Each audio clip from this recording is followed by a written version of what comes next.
Hello everyone and welcome back to the Gaming Trail podcast. Today is the 20th April of 2019. My name is Kralzak and I will be one of your two hosts for the evening. The second is Tiger Gamer. Hello Tiger, how you doing? I'm doing excellent. Yeah.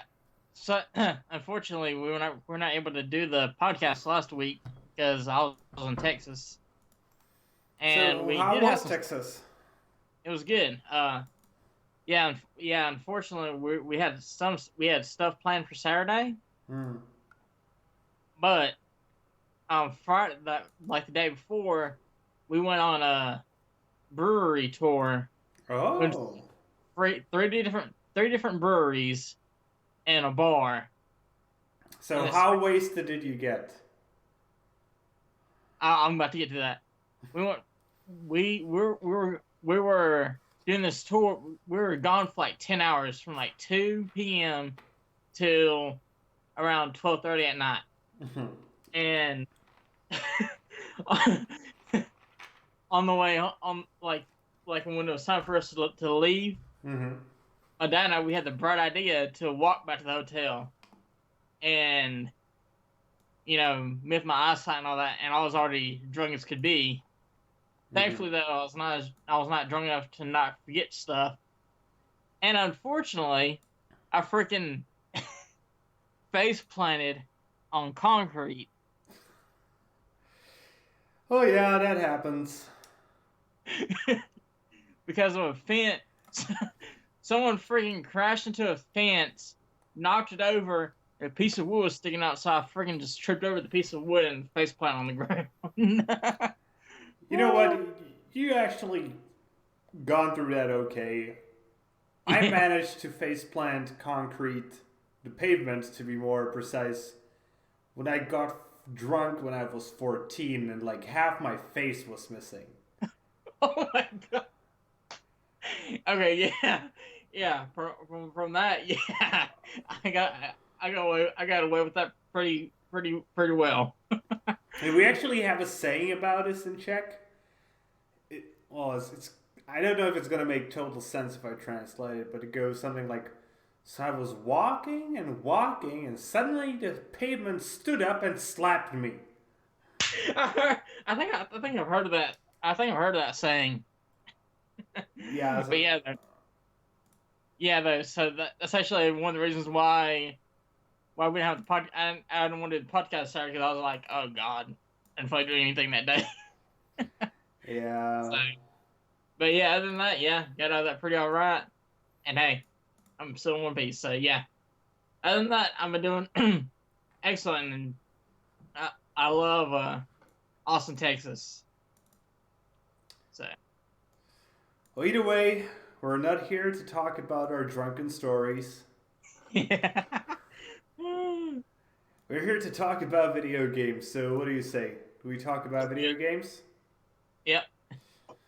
Okay, so over the past 2 weeks, I managed to play two games, and I played a decent amount of both because they're both, well, pretty big games in a way that they take long.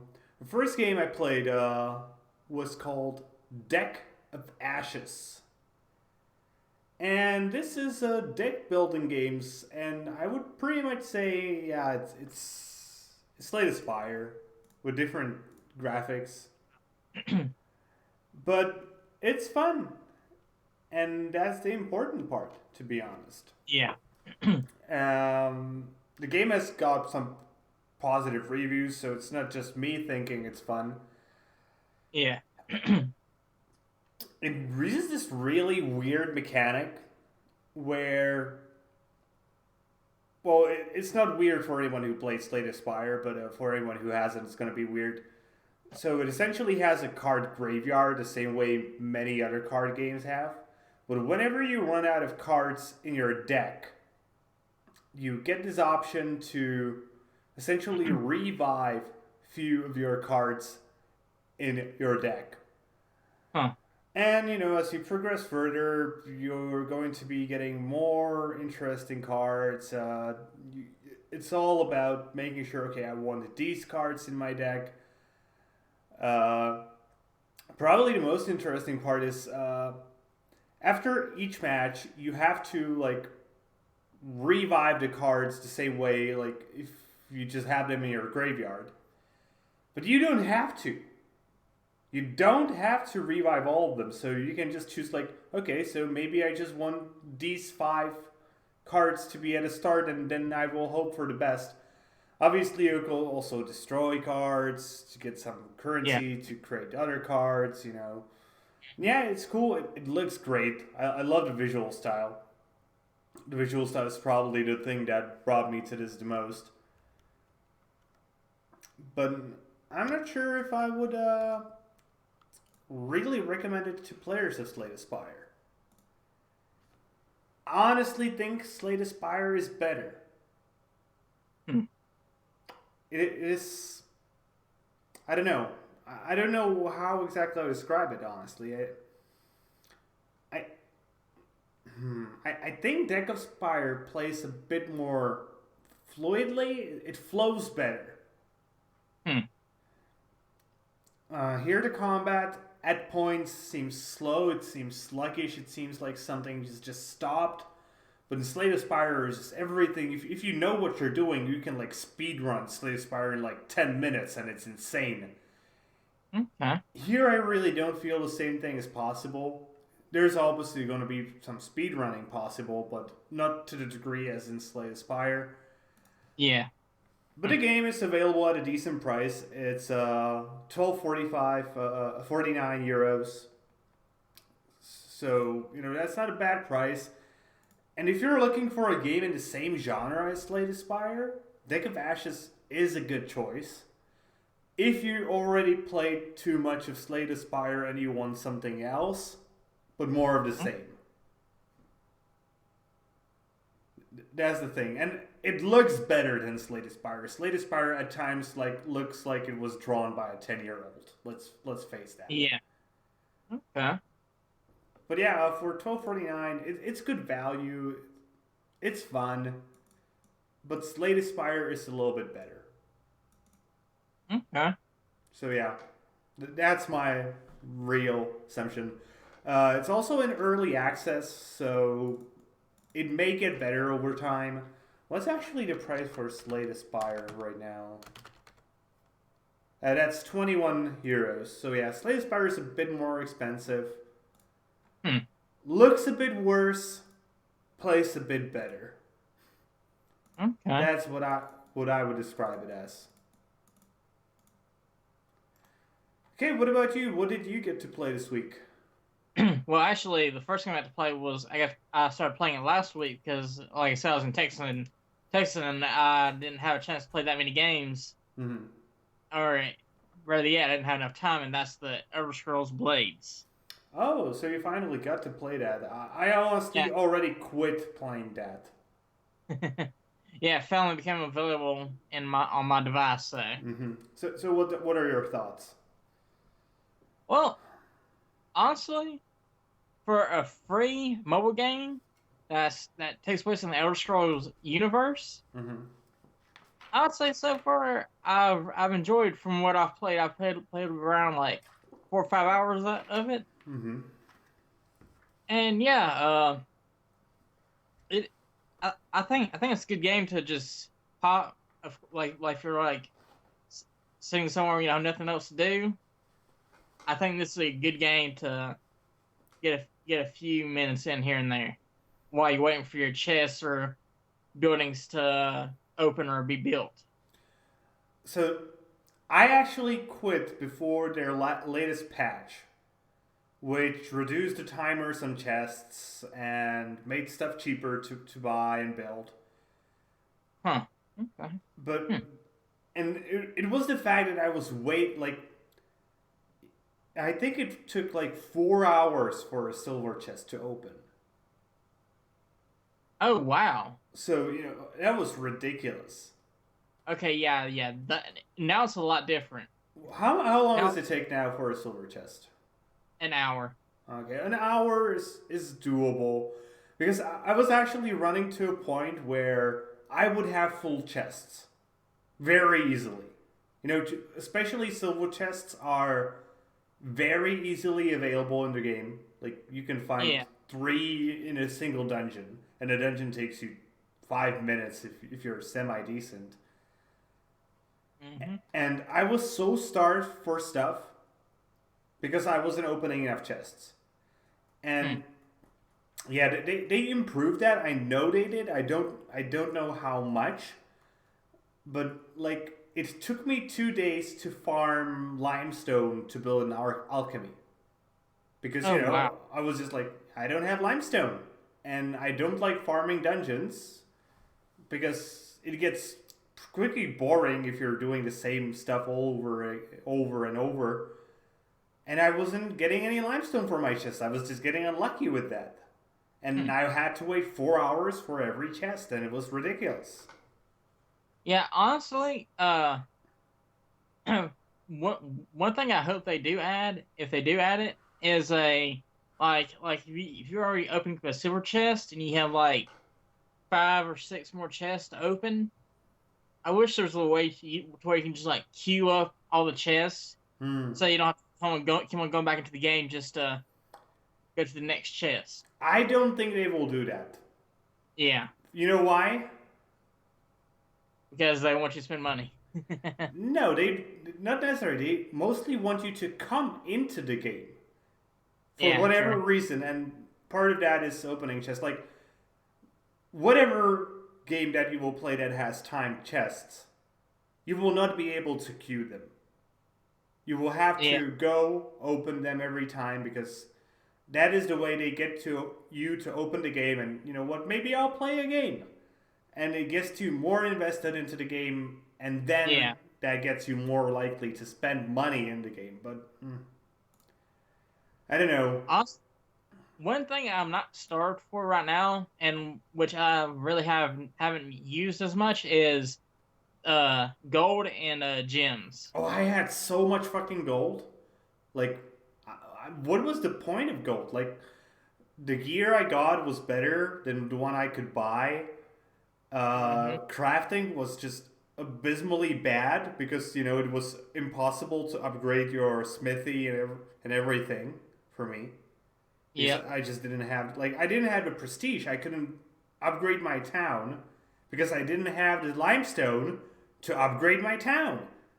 Hmm. So yeah, what I would like is if there was like an barter system where like okay, I have too much wood, I have bajillions of wood, but I have no limestone.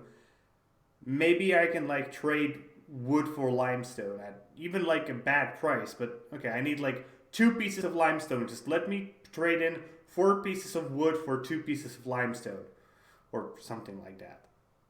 Yeah. That is something I would like to see in that game. What Yeah. did you think of the graphics? For a mobile game, not uh not not too shabby. I gotta say, for a mobile game, it looks gorgeous in my opinion. Yeah. Like 5 years ago, if this was a PC game or a console game, we would be like, yeah, that looks not. It doesn't look great, but it looks usable. And now we have this on our phones. It's just insane. Yeah. And you don't even like need to have $1,000 phone to run it that bad. It lagged for me occasionally, but not very often. Honestly, I did not experience any lag so far. So I did experience a few, but again, I was using the very yeah. early version, so maybe that was part of it. Yeah. So, do you think I should give it another try now that the timers have been reduced? Uh, if you absolutely want to and you feel like you want to hop back in there just for a bit, I'd say go for it. But if if the time has not been reduced enough for you, I'd say no. But hey, it's a freaking Elder Scrolls game on the freaking phone. Oh well, there's one thing I've been missing a lot: Elder Scrolls books. Oh yeah. Like I would love just to randomly find, those weird Elder Scrolls books in a dungeon. I hope Yeah. they add those. Oh yeah.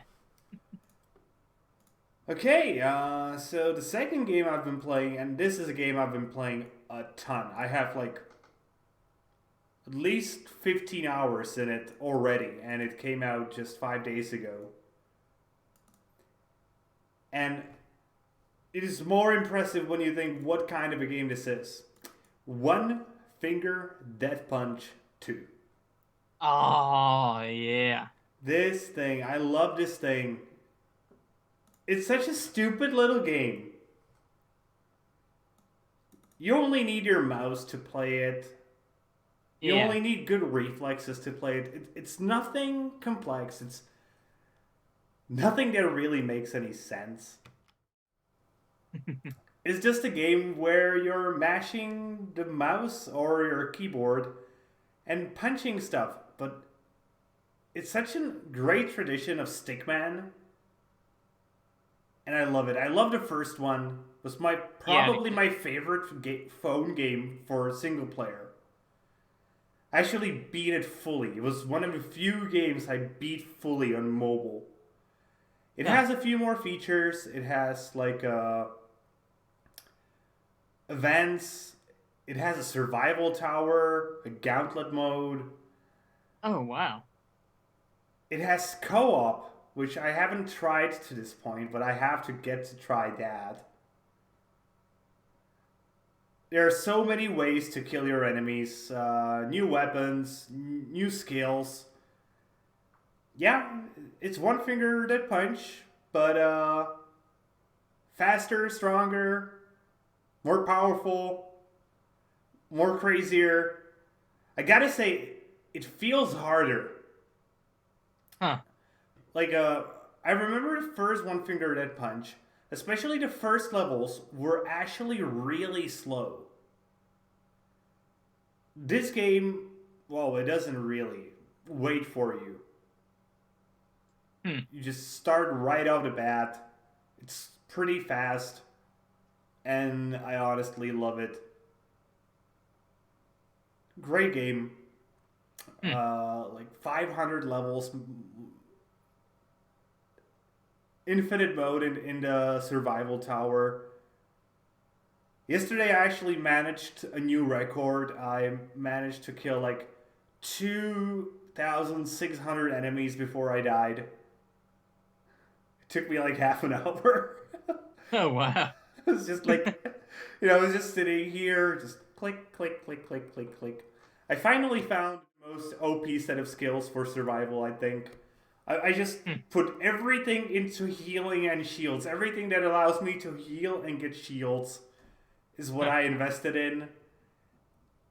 Because previously, from the first one, I remembered like the best skills were the ones that gave you the most amount of like ranged weapons. But yeah, like until like 1,500 kills, I was all the time at full health.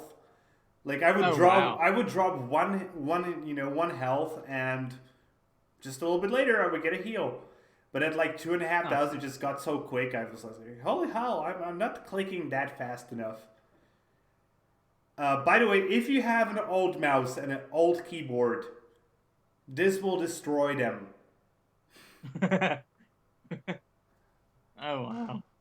But yeah, it's currently available for $5.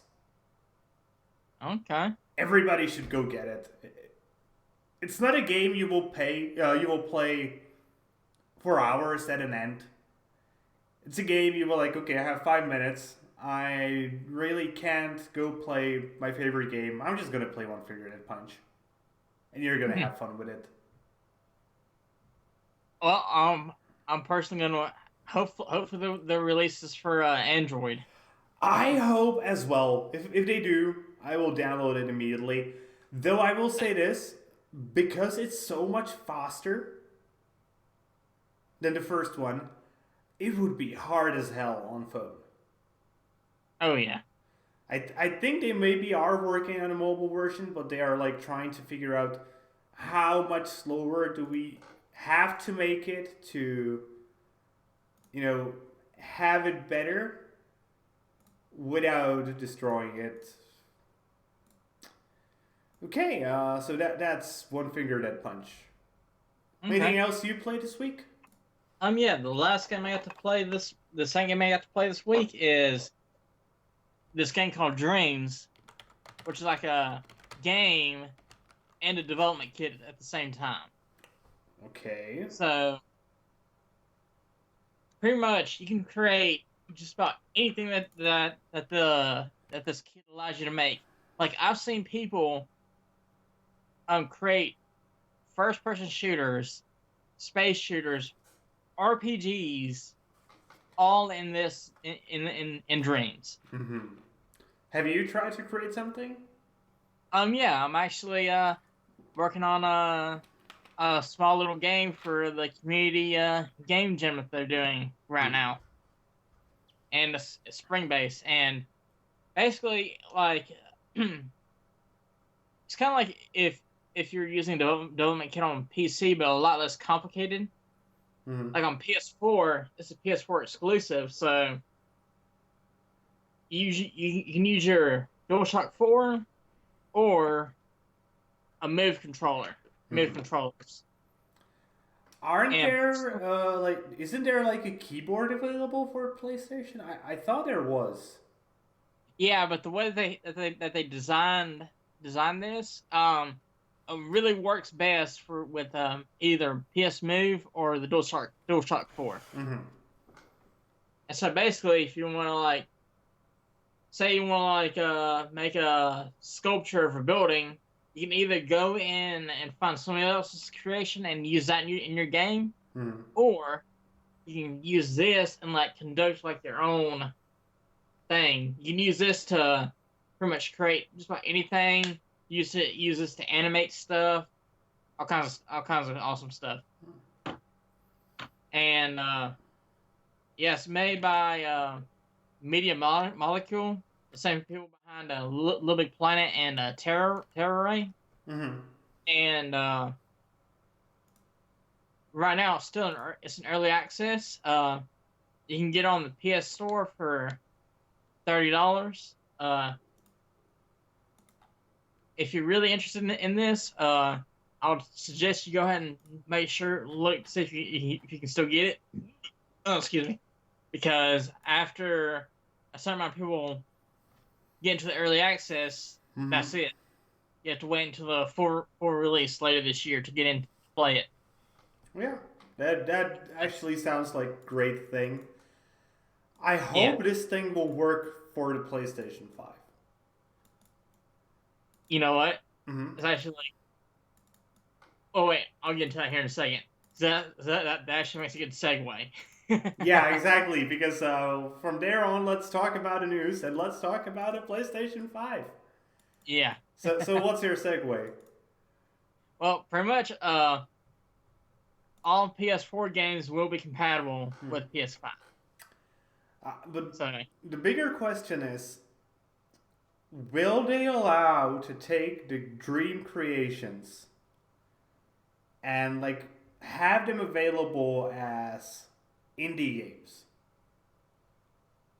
they've actually talked about that in the past, where if someone makes a good enough game in Dreams, they might put it up on the PS Store so they can earn money off of it.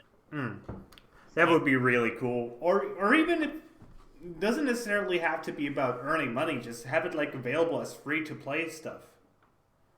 Yeah. But just it would so significantly increase the market of games on the PlayStation, because indie games are currently huge on PC. But they aren't such a big thing on PlayStation just because, it's much harder to develop for PlayStation if you're a small scale developer. Yeah. So that could like give a lot of room for small guys, I think. Yeah. In fact, also one of the things I did see on a few of the things I've actually played from Dream so far, Mm-hmm. they actually put in a thing and they're saying this is just a proof of concept, or this will be a this we're just testing this out in Dreams first so we can release it on Steam in about a year or two. Mm-hmm. So there are people that are actually testing Dreams to see how well the development tools are. Interesting. And I'd also like to mention before we go into the PS5, if you get into early access, that's it. You don't have to pay for the full game when it comes out. You have access to the full game. So that's $30 right now, or if you wait for the full game, that'll be a full $60 later on. That's actually fair, I think, because it essentially means you're getting a discount because you're doing beta testing for them. Yeah. Let's face it. Yeah. Well, so let's talk about a PlayStation 5. What do you say? Yeah, let's do it. So last week we had a lot of information revealed by Sony about the PlayStation 5. So we now know the core specs of the PlayStation 5. And we do know that in terms of a CPU, it will be using a Zen 2 CPU, which is the third generation of Ryzen AMD stuff. It will fully be built on AMD stuff, but that's not a real surprise because the PlayStation 4 has been running on AMD as well. In terms of the GPU, we will be getting something along the lines of a mid-tier graphics card on PC, coming from the upcoming Radeon Navi architecture, which interestingly will have support for a feature that has been seriously downplayed by AMD because they don't have it available at the moment. Only Nvidia has it available with their RTX lineup, and that is ray tracing. If you don't know what ray tracing is, essentially a better way to handle light. Honestly, I couldn't care less about that part. But these both will be significant, like huge upgrades to the hardware compared to the PS4.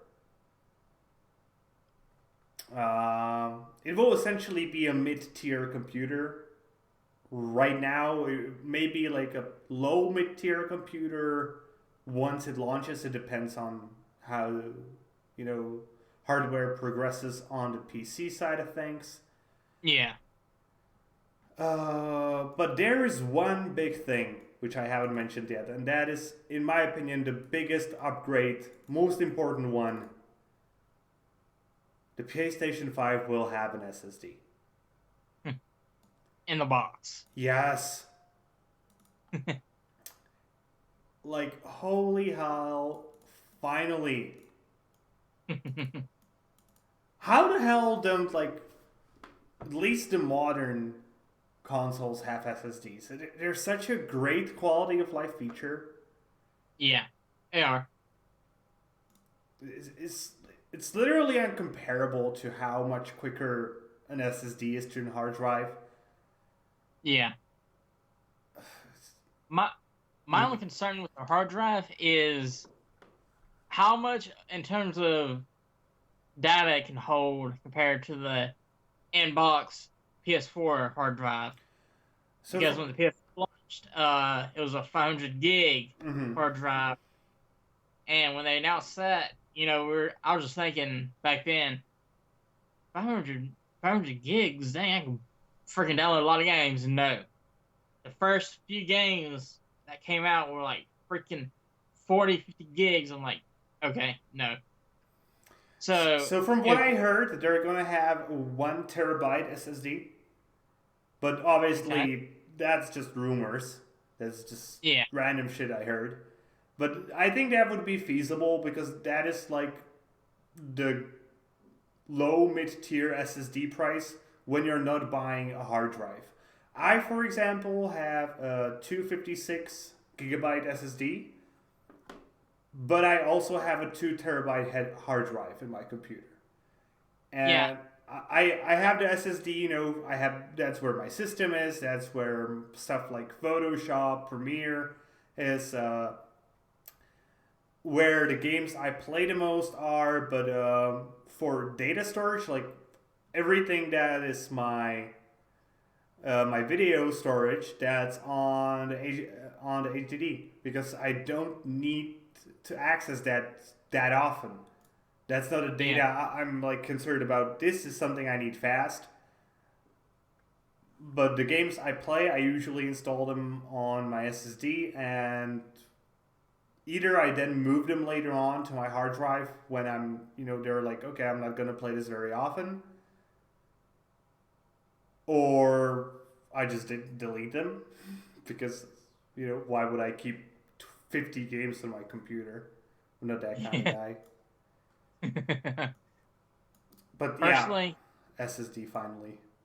yeah. Personally, I actually had to upgrade my hard drive a while back to 2 terabyte because I've had the 500 gig for so long. I was like, yeah, it's time for me to upgrade. So, and Mm. it's worked out good for me. Yeah. One interesting thing that will be upgraded is audio, which I'm pretty excited about because right now the audio quality of consoles is not stellar, let's call it. Huh. I don't even know if you notice this. Like, you probably don't notice this, but I'm a bit of a. I'm not an audiophile. I'm not like that into music, but I do spend a good sum of money on my headphones, both like my computer headphones and my in-ear headphones. I think the most expensive Same ones here. I ever bought were like $250 for in-ear headphones. Ah. And yeah, obviously that's nothing insane. Like where if you buy something that costs $1,000, and it's not the same thing as buying headphones that cost $20, and you can really hear the difference at that point. And even like I can hear the difference even on my I currently have something. I think I have something from Sennheiser at this point in time. I've had for like 5 years. I can hear the difference between my phone jack and my computer jack.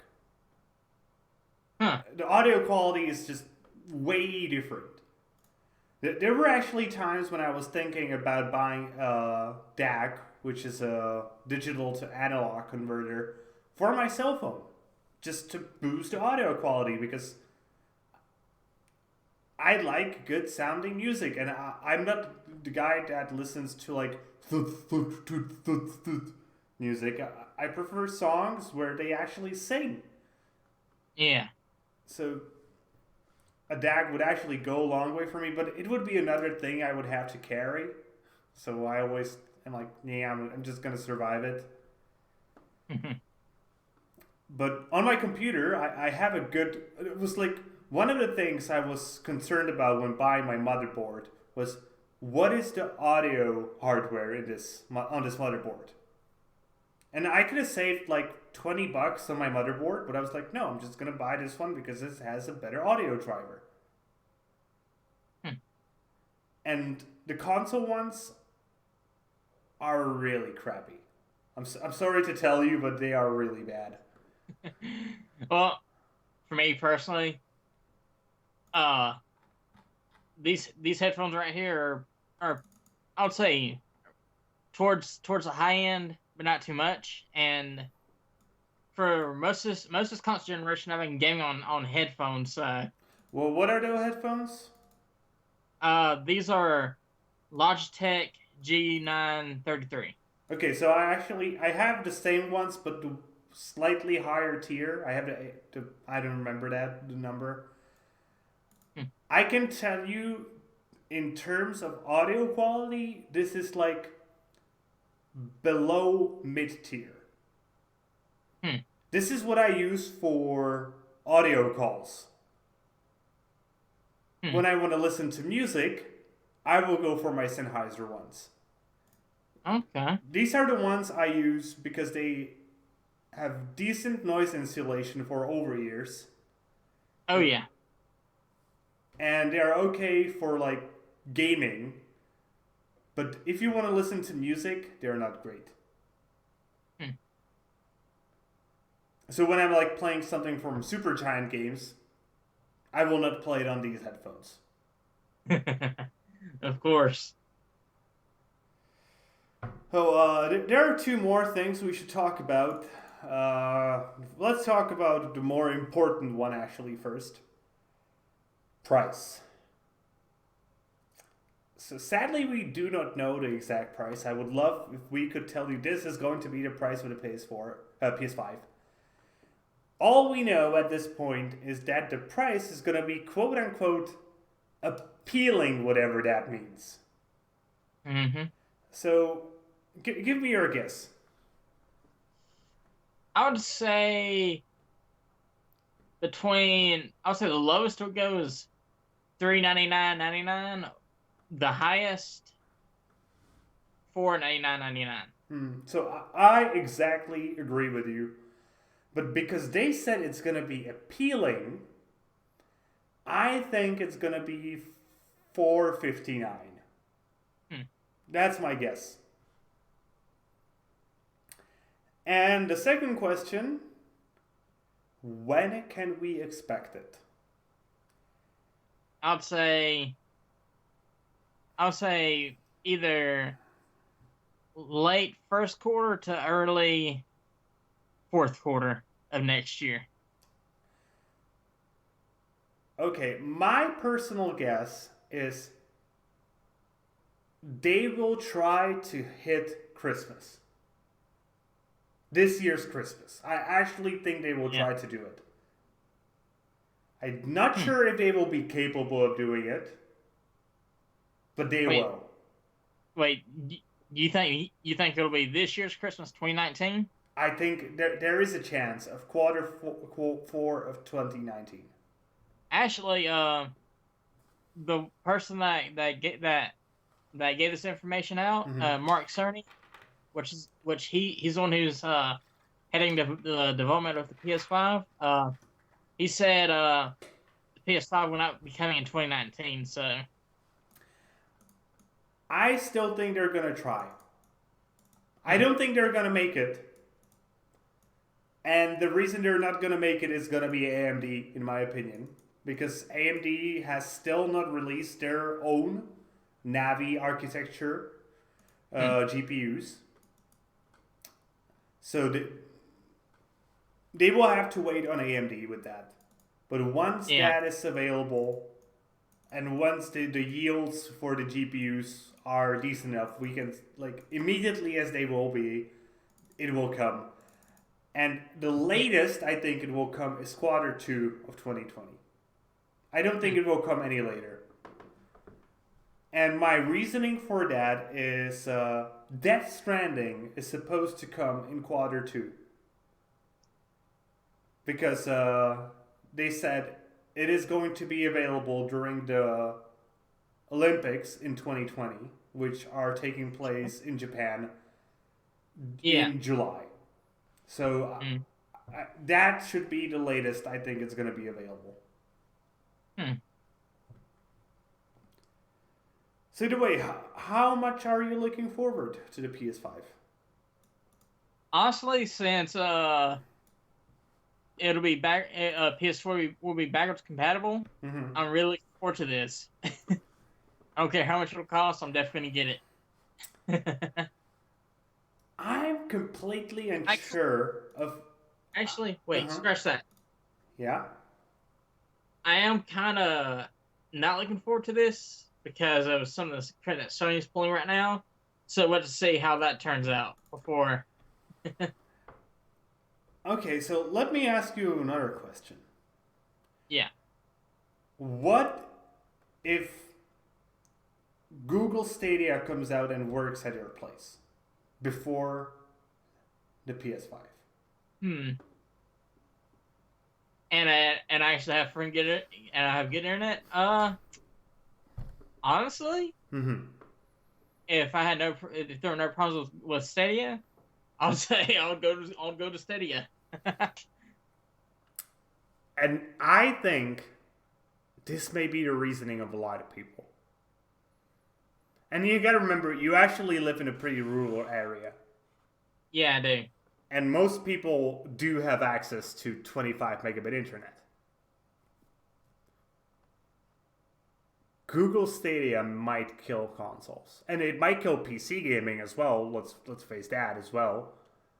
Yeah. But consoles will have a much harder time, I think, because PCs will at least exist in the form that you will still need something where you can write your homework on. Yeah. It actually might make Chromebooks look appealing. But yeah, for consoles, if Google Stadia works and releases before the next gen consoles release, it's gonna be a hard sell, to buy a $500 console plus play the subscription, or if you just buy a subscription and buy $100 or $50 stick that you stick into your TV. That's gonna be hard decision for a lot of people. So yeah, we'll have to see. Okay. The only thing that would really sell me on, like, one of the reasons why we get a PS5 is for Death Stranding, but you got to give me some other reasons to get a PS5 too. So yeah, you're not gonna spend $500 to play a single game. No. That is the thing. Yeah. Also, it obviously depends on whether Google will be capable of getting a large enough library of games. Yeah. If Google only has like 10 games available, nobody will give a shit about them. And also, for Stadia, it really depends on me. It really depends on what kind of internet I have when it comes out. So. Yeah, that's obviously. But for a lot of I think majority of the people in the first and second world, this will not really be an issue.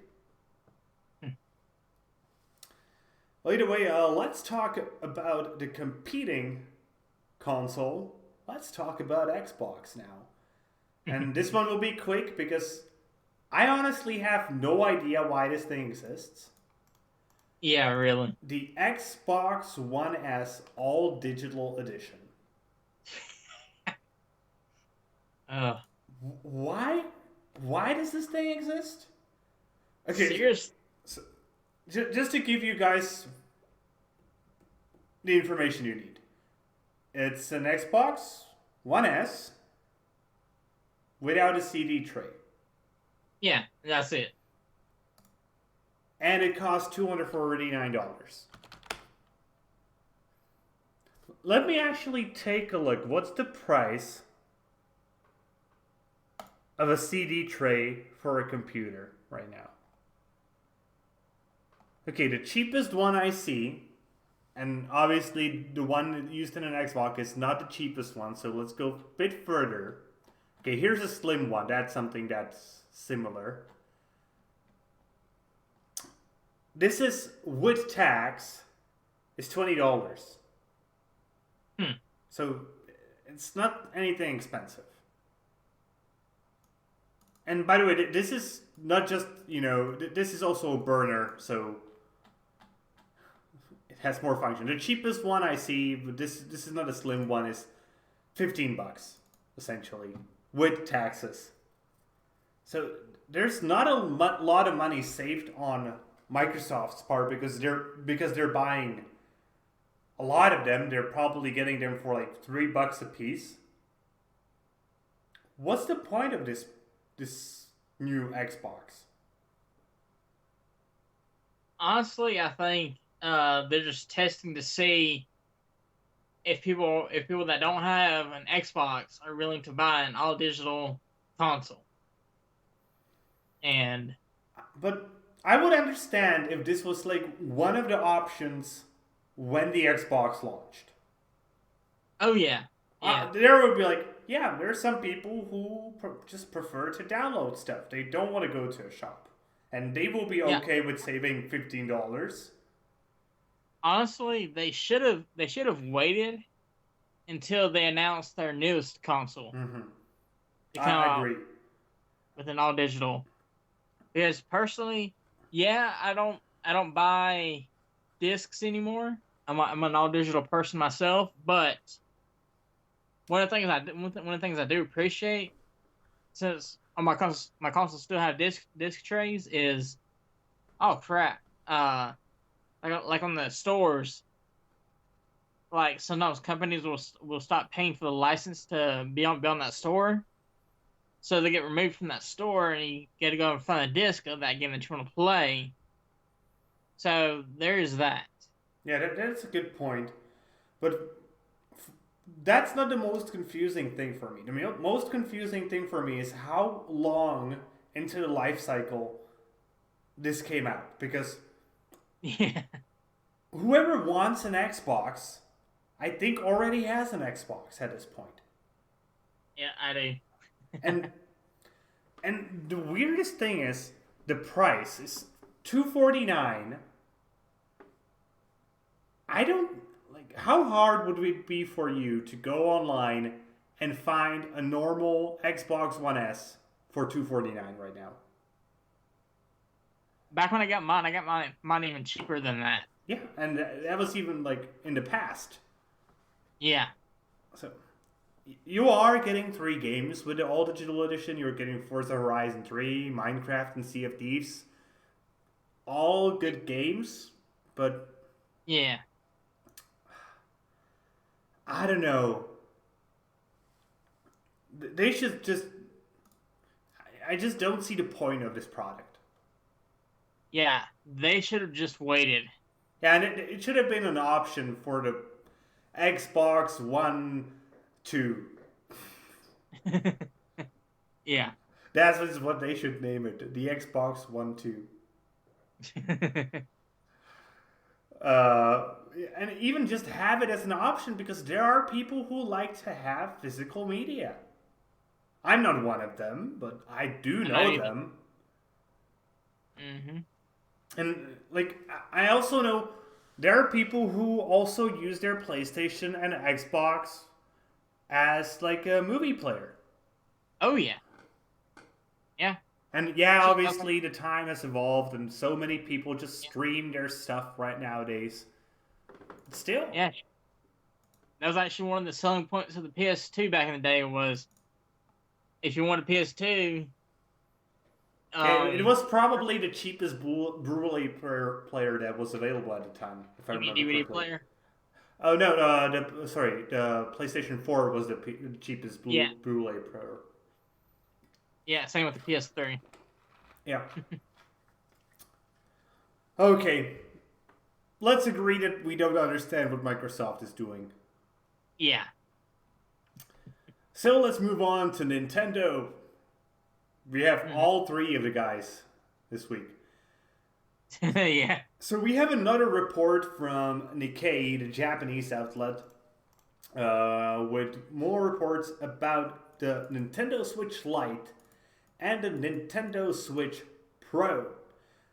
So these are short news. Apparently, the Lite version, the smaller version of the Switch, is going to be releasing in fall of 2019, which I completely buy. I really don't see a reason why it shouldn't. I was hoping that they could release it in the summer. Yeah. Yeah. I was gonna ask you, are you just gonna get a regular Switch? Or are you just gonna wait I and just hold off? don't. I still haven't decided. I still don't know, and honestly I still haven't even decided like 100%. Like I want it. I want to stream Mario Maker, but yeah, I don't know. It's just it's like I would have to set up for capturing from a console, and I'm still not completely decided either way. Mm. But yeah, that's fine. But the more interesting part of this report is apparently they claim that this smaller version will be dockable to play on TV. Huh. Which goes against everything we have heard until this point. Yeah. I obviously would love if the small version was dockable. Yeah. That would be great for my purposes. Yep. But at this point, I just want to hear Nintendo say stuff. Yeah. We might hear something at a direct here shortly. I don't know. I hope so. I really do hope so. And the second part of the report is about the Nintendo Switch Pro, which is pretty much apparently just getting pushed a bit to the future because they are having some issues with the software, which I'm sort of surprised with. But the bigger one probably is power consumption, which I'm going to assume it means it's just the battery life is shit. Yeah. And they want to make it better before they release it. And I'm not surprised the battery life is shit because, you know, if you slam more powerful hardware in the same space, it's going to consume more electricity. Yeah. That's physics for you. Yeah. Oh, physics. Thou art a bitch. That's true. But yeah, again, I really want to hear more about the smaller version. I've even heard like really silly rumors at this point. I've heard like it's gonna be a phone, which on one hand would be amazing. Yeah. But I doubt that will be the case. I've even heard rumors it's gonna run on Android, and like, no, it's not gonna run Android. Either way, we just have to wait for more information. Yeah. Are you considering buying the light version, even though you have a bigger one? Honestly, I'll be more considering getting the Pro version. Because? Oh, if it's more powerful and possibly a bigger screen. Heck yeah. I'm not sure if it's gonna have a bigger screen. My personal guess is gonna have a better resolution screen. Yeah. Oh, either way. I'll be more considering getting the Pro than the Lite. So. Okay, so that's it for console news. Let's now do the rest of the news. Let's start talking about GameStop. About their new return policy, which is currently eligible only for one game, and that is Days Gone. But apparently this thing is going to be called as a guaranteed to love it. And essentially what it is that if you buy a game that is new, like brand new on the market, and you will have 2 days to bring the game back into GameStop, and they will just, no question asked, buy the game back from you in return for store credits. Which is a great consumer pro move. I will say that. Like, yeah. There's nothing I can say that I don't love about this thing from point of view of a consumer. But I'm also just completely unsure whether it will do anything helpful for GameStop not dying. So what's your opinion of this return policy? Honestly, I think it's better than the 14-day policy, but in all honesty, me being a former GameStop customer, yeah, this does not entice me to go and buy a game from GameStop. I think the problem just is, let's face it, the the amount of people who want to own a physical copy of a game is just too low at this point in time. Yeah. Not bad. Yep. So, like, to give you an example and how bad of a spot GameStop is, just this month, there had a report of their financial status for the 2018 year. They were at a net loss of $673 million. By the way,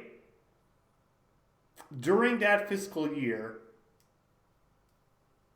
they sold Spring Mobile for $700 million. If they haven't sold Spring Mobile, their net loss would have been $1.5 billion. Yeah, like, games are just not a thing that many people want to own.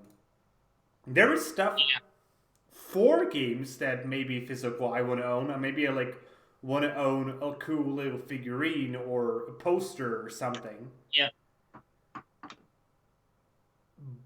But I think comic book stores will be able to take over that market. And they have already taken over that market. Yeah. So, yeah. GameStop. It's been nice to have you. Yep. Rest in peace. But you're just a kicking dead person right now. Mm-hmm. Okay, let's move on into something that may be more positive. Maybe.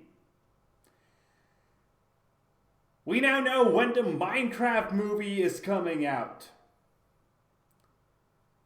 And I'm just not sure whether I want to be excited about this or not. So first, the premiere is going to take place on March 4th, 2022. But I'm just... Okay, so by the way, the story will be the story of a teenage girl and her unlikely group of adventurers. After the malevolent Ender Dragon sets out on a path of destruction, they must save their beautiful, blocky overworld. Yeah, it's gonna be a childish movie. But I think that can have a bit of an issue. The people who were kids when they played, Minecraft, are starting to be pubescents. They're starting to be teenagers. They will not want to watch a childish movie, especially not in 2 years. So, I propose 2 possibilities for the Minecraft movie. Either, somehow, it's going to be amazing. The same way the Lego movie has been. When you first heard there's going to be a Lego movie, have you expected that it's going to be great? Like, literally great? No, I did not. So, there is a chance that Minecraft the movie will be somehow a fluke of godly luck and it will be great. But a far more likely option is that it's just going to be an awful piece of trash. Yeah. Not really helping the gaming movies because, let's face it, gaming movies aren't really that great. No. What has been the best gaming movie at this point? It certainly hasn't been Super Mario Brothers. Oh, heck no. Honestly, I still think the Resident Evil movies are the best. Oh, yeah. Even though they're just B-tier action movies, they're at least enjoyable. Yeah. Same with the first 2 Mortal Kombat movies that came out back in the 90s. Yeah, those aren't even B tier act. They're like C tier action, but they're Yeah, so cheesily great. yeah, yeah. I honestly liked the Warcraft movie. I think that one was good. Like, it had the best magic effects I think ever in a movie. Huh. Like, seriously, if you haven't seen it and you're just like a fantasy fan, it's not great. It's Oh, not something you will like say, it's the next Lord of the Rings, man. No, it's just a cheesy fantasy movie, but it looks amazing. and also another maybe that was not great, but it was good. It was decent. They did the game justice. Is the Ratchet and Clank movie that came out back in 2016. Okay, I haven't seen that. I will be honest. Mm.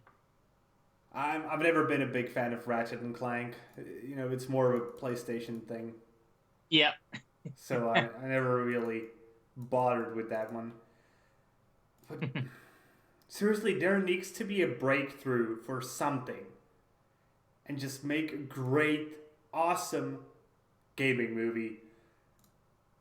What may actually have a chance, sort of, and it's not going to be a movie, but The Witcher TV series on Netflix could sort of break and just finally push it into the mainstream, I think. Yeah. And even though, yes, I know, I've read the books, it's set on books, I've read the books, I know it's set on books, but so many people just have The Witcher associated with the games. Yeah. Yeah. So I think that could help, maybe, hopefully. Hmm. Yeah, we'll see. And our last piece of news. And this one is especially interesting for us. So, you've heard of D-Live, right? Oh yeah. And for anyone, because we're streaming on YouTube, if you have no idea what D-Live is, D-Live is a streaming service that was originally started thanks to the Steam platform where we both Yep. post and we actually make somewhat of an income. Yeah. Over time, it has left Steemit and it now uses its some other crypto thing. I don't remember which one. I think it's like Lino coiled, I think. Hmm. But PewDiePie has partnered with DLive for exclusive streaming, Oh wow. which is pretty amazing, honestly. Yeah, it is. And it's not like I'm gonna go watch him, Nah. but I think the fact that PewDiePie is here could bring a lot of people to DLive, and it actually makes me want to go and stream on DLive sometime. Yeah, especially if the audience is there. Yeah, because it's gonna bring a lot of audience to DLive, and let's face Yeah. it, streaming platforms live and die with audience. They don't live and die with creators.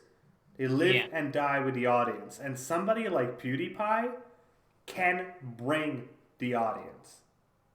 Yeah, with like over like I think it was like 60, 70 million subscribers on YouTube now. 90. Dang. With the war with T-Series, it's over 90 million. Oh yeah, I forgot about that. Let's actually take a look at the number right now. PewDiePie versus T-Series. Live subscriber count. PewDiePie is at the moment losing. But he has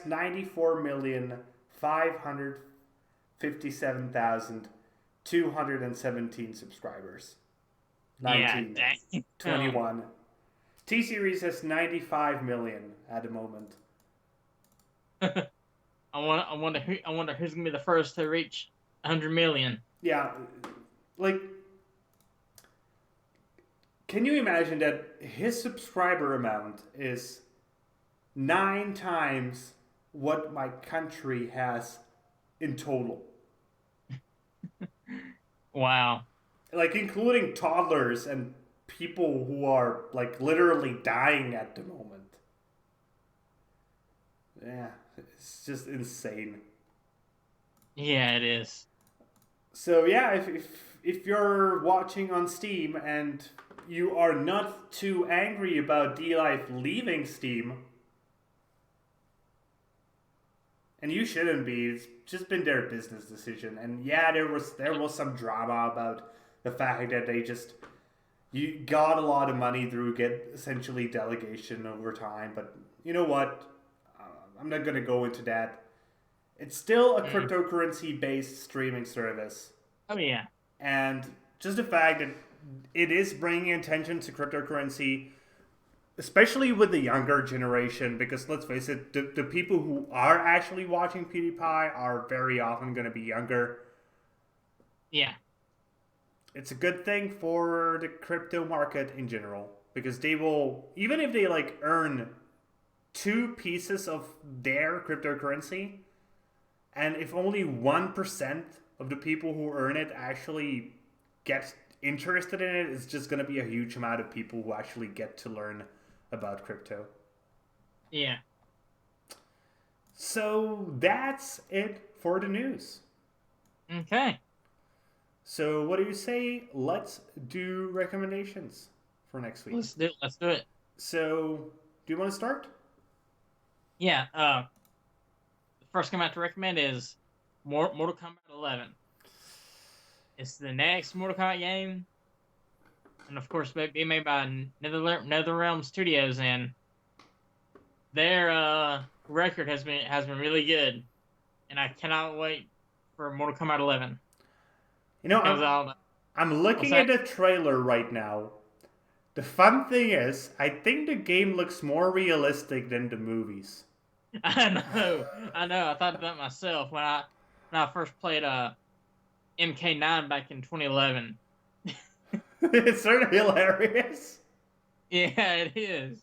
Like now, like if you grew up watching, if you were a lot younger when you watched the Mortal Kombat movies, if you want a better Mortal Kombat movie, freaking play MK9, X, and 11.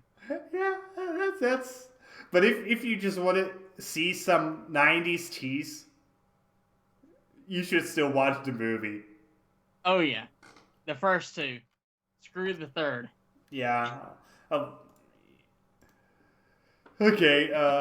When is it coming out? It's coming out Tuesday, April 23rd it's a full price game. Yeah, $60, €60 as well. We're getting screwed again, us Europeans. Yeah, and it's going to PS4, Xbox One, Switch, and PC. So. Okay, I have a game that is a PC exclusive. Of course. No, the reason why this is a PC exclusive is you wouldn't want to play this on a console. Oh, yeah. And the reason for that is, for anybody who just knows the name of the studio, Paradox. Oh, yeah. This is a grand strategy game. This is not a game you want to play on a controller. Yeah, yeah. This is not a game I'm going to play because I don't have the patience for this. But if you're a guy who is studying history and you're like thinking, you know what? I could have beaten Alexander. The newest game from Paradox, named Imperator Rome, is totally going to be your jam because you're going to be Alexander's successor. Coming out on April 25th for $40. It's a typical AA game. And it's one of those games that a battle takes about an afternoon if you're playing correctly. I'm overstating this. It's more a game where like a campaign takes you a week, maybe if you're lucky. Now it's just a grand strategy game. You're just trying to conquer, Europe and Yeah. Asia Minor, pretty much. Okay, what else do you have to recommend? The last game I have to recommend is Days Gone, which is a PS4 exclusive. It's from the service, it looks like another typical zombie game, but from what I heard, if you actually play it, it kind of differs from other zombie games. But can't see how it does. And of But course, it's a full price game. by the way, if you want to, you can play this game for 2 days for free and then return it at the GameStop. Yeah, true. But so that's not really enticing to me. So, what is the reason you decided to recommend this one?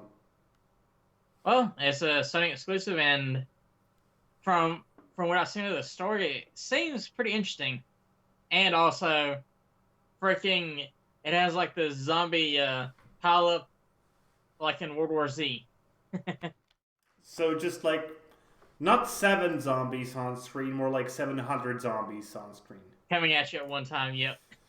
But it's still zombies. Actually, they're called freakers, and they're not actually dead. But they are zombies. Whether you like it or not, they are zombies. Zombies are undead. Does it move slowly and try to eat you? These don't. It's a zombie. Okay, I have also one more game I would like to recommend, and this is a Metroidvania-styled pixel art RPG called Dark Devotion. Obviously, this is not a game that is going to get that much attention, but it looks gorgeous. I love the pixel art here.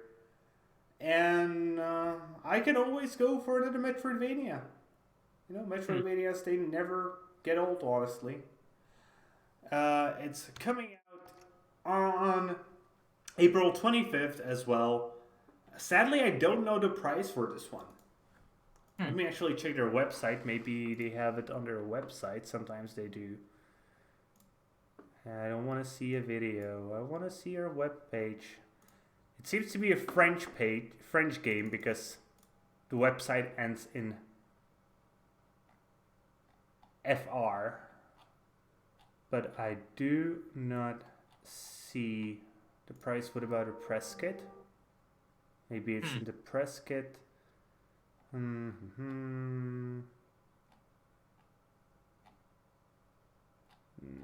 sadly I don't see the price. And it's coming for the PC, PS4, and the Switch. Okay. So yeah. Okay, I found the price. $19 on PC. Okay. What's the game called again? Dark Devotion. Okay. So yeah, that's it for my recommendations. Anything else you want to recommend? No, that's it. But I do have one more thing I want to mention. And for once, I would actually like to praise Ubisoft. Because currently, Ubisoft is offering Assassin's Creed Unity completely for free after the tragedy that took place last week in Paris as the Notre Dame Cathedral suffered a pretty catastrophic fire. Oh, dang. So, if you just want to see the landmark, because it will take a lot of time before it gets rebuilt, Assassin's Creed Unity is actually one of your best tools to actually see the game currently. And again, it's completely for free on PC right now. What is actually more interesting, Ubisoft is donating €500,000 to help with the restoration and reconstruction. Overall, almost $1 billion has already been pledged for the restoration fund of Notre Dame. A lot of companies have chipped in But Ubisoft may actually get to play a completely unique role. Because Oh yeah. for the creation of Assassin's Creed Unity, they spent 2 years making one of the most ever detailed 3D models of Notre Dame. Yeah. And also, I actually got this game when it first came out, and yeah, the recreation of the Notre Dame in the game is freaking beautiful. And also, I'm also kind of curious, since this is free right now on PC, are you gonna pick it up? Nope. You're not. No, I would have to download Uplay. Ah. But still, I like your effort, Ubisoft. A+ for effort. C- for Uplay. You wish everything was on Steam. I wish if it was on GOG, I would pick it up. But to finish up with the 3D model, the 3D model actually might get used to help with the reconstruction efforts. Because it's so detailed that it will actually help. So... Yeah. Okay. I hope it actually helps. It would actually show that gaming has its uses. Yeah. And you know what? I think it would actually make it easier for future games to get access to scan buildings. Like, let's say if the next Assassin's Creed was taking place in London, they could like maybe get to make an extremely great scan of Big Ben. Which actually, the game that came after Unity Syndicate actually took place in London. So there you go. Yeah, but okay, so if it took place like in, I don't know, India, and they would get to extremely precisely scan Taj Mahal. But just look, this scan was actually useful when it burned down. So if you let us, we'll also allow you to use the scan if you ever need to make any repairs. I think that would be like a deal a lot of governments would be willing to take. Oh yeah. Okay, so with that being said, that is slowly bringing us to the end of today's show, and as we do usually, it's time for a bit of shilling. So shill away. Alright, you can find me on YouTube as Tiger Gamer and on Steam at Tiger Gamer. Right now I'm working on some content for Dream, so look forward to me posting about that here shortly. And bye. And you can find myself on YouTube at Crawlsets Gaming and on Steam at Crawlsets, where you can find gaming reviews, gaming news, game recommendations, and a bit of science sprinkled in. And with that being said, that's going to be it for today, guys. So we hope you enjoyed today's show. And if you did, please consider giving us a thumbs up here on YouTube and subscribe to the channel if you are watching on Steam. Maybe you want to give us an upvote and follow the blog. Either way, be sure to leave a comment. And if you didn't like the show, there's the dislike button. We're not going to blame you for pushing it.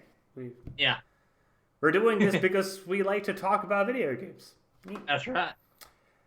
See you guys later with more gaming content. Y'all have a good one.